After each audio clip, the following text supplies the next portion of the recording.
Unti-unti na nga rin nakikilala si Ashley Ortega at meron na rin siya napapatunayan dahil noong May 30, 2024 ay nanalo siya ng first international award as Best Actress in the 2024 Harlem International Film Festival sa 19th Simenalaya Independent Film Festival. Lalong nakilala si Ashley dahil sa kanyang pagganap sa Hearts on Ice.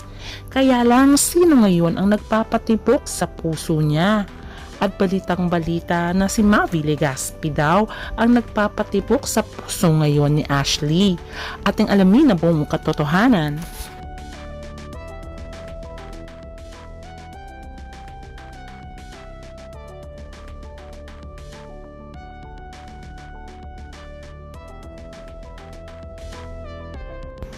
Bukod sa magaling na artista, ay meron pang kakaibang talent itong si Ashley Ortega. Isa siyang professional ice skater at marami na rin siyang nakuwang award internationally. Kaya naman sinong makakalimot sa Hearts on Ice bilang pagganap niya bilang ponggay. Lahat ay humanga sa kanyang kahusayan, hindi lang sa pag-ice skating kundi sa pag-arte. Pero sino nga ba ang nagpapatibok ngayon sa puso ni Ashley Ortega?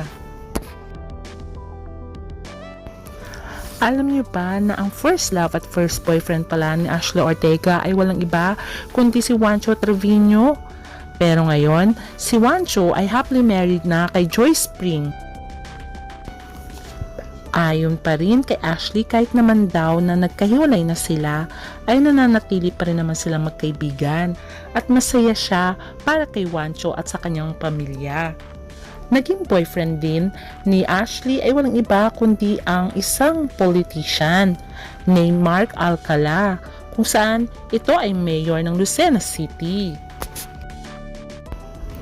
Hindi nagtagal ang relationship ni Lucena City Mayor Mark Alcala at Ashley at inamin ni Ashley na mutual decision daw ang kanilang split up at sinabi pa niyang pinaglaban ko naman ang aming relationship pero mutual agreement at gusto na naming irespeto kung ano yung desisyon naming pareho. Ayaw naman namin ipilit ang isa't isa. If we know it, it won't work, ayon pa kay Ashley. Kumakailan lamang ay nagtrending si Mavi Legaspi at Ashley Ortega. Si Mavi Legaspi na kaya ang nagpapatibok sa puso ngayon ni Ashley Ortega? Alam naman natin na napaka-controversial ang paghiwalay ni Mavi Legaspi at Kylene Alcantara, kung saan ay hindi naging maganda ang kanilang hiwalayan dahil umano sa pakikialam ni Carmina Villaruel.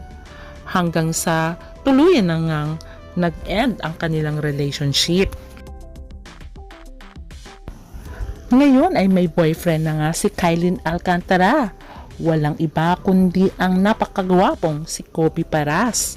Kaya naman nagulat ang lahat dahil mabilis palang magpalit ng boyfriend itong si Kylene Alcantara. Kaya naman ang sabi ni Carmina, I knew it. Kaya pala ganun na lamang ang pag-ayaw niya kay Kylene. Sa pagdating ng January 2025, ang unang bumalaga sa showbiz ay walang iba kundi ang relasyong Mavi Legaspi at Ashley Ortega na spotted na very sweet daw sa Cebu during the Sinulog Festival. Pero tahimik lamang si Mavi tungkol sa napapabalitang karelasyon na nga daw niya si Ashley Ortega.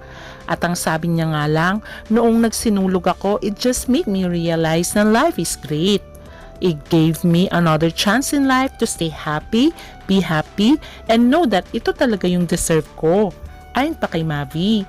Hindi kaya si Ashley ngayon ang nagpapatipok sa kanyang puso? Kaya siya very happy? Kaya sabi ng mga netizens, kung walang mutual understanding itong dalawa, aakbay pa kaya si Ashley kung kaibigan lang ang turing niya kay Mavi Legaspi? At makikita rin dito sa video to na nandyan si Mavi at si Ashley na nagsasayaw at nagkakatuwaan. Kaya naman ang sabi ng mga fans, yung iba naman nilang kasama ay hindi magka-holding hands. Pero makikita dito na talaga namang magka-holding hands at sila lang talaga ang magkasama habang pumupunta sila sa stage. O diba, bagay naman sila ayon sa mga fans. What do you think? Since nagkasama naman si Ashley Ortega at Carmina Villaruel sa Widow's Web, for sure ay naging close na itong dalawa at wala na magiging problema kasi naman kilala na ni Carmina si Ashley. At for sure ay boto naman ito sa kanyang anak na si Mavi Legaspi. Kaya naman ang sabi ng mga fans, sana daw ay magkaroon ng teleserye si Mavi Legaspi at si Ashley Ortega. Mukhang malakas din ang kanilang chemistry. Kaya naman, kung sakali naman nagkakadevelop pa ng dalawa, why not? Pareho naman silang single at available. What do you think? Bagay ba sila? Kaya abangan na lang natin ang susunod na kabanata. Kung sila nga ba o hindi, or kung magkakaroon ba sila ng pelikula o teleserye. Hanggang sa muli, bye!